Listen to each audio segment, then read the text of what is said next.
आपणक ओजन बढ़िबार कारण होची खाइबा नुहे विभिन्न प्रकार समस्या हो पारे। मु दुईटी समस्या कहूँ। प्रथमे आपणकर गैस एसिड विषय कहबी, आउ गोटे पॉइंट होची पीसीओडी पीसीओएस विषय कहबी।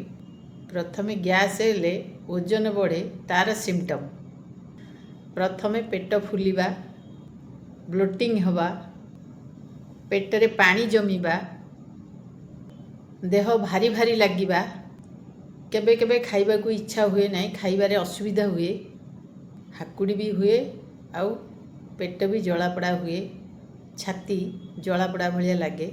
यही सब सिम्पटम जदि बार बार हो चली आपणकर ओजन में भी बढ़ी पारे।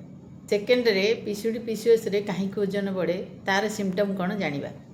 डाइजेशन न हेले आपणकर हार्मोन इनबालांस हुए, इंसुलिन रेजिस्टेंस हुए, पेट और कमर चारिपटे चर्बी बढ़े, बारंबार भोक लगे, क्रेविंग्स हवा, हेयर फॉल हवा, पिंपल्स आसीबा, तापरे अनियमित ऋतुस्राव हवा।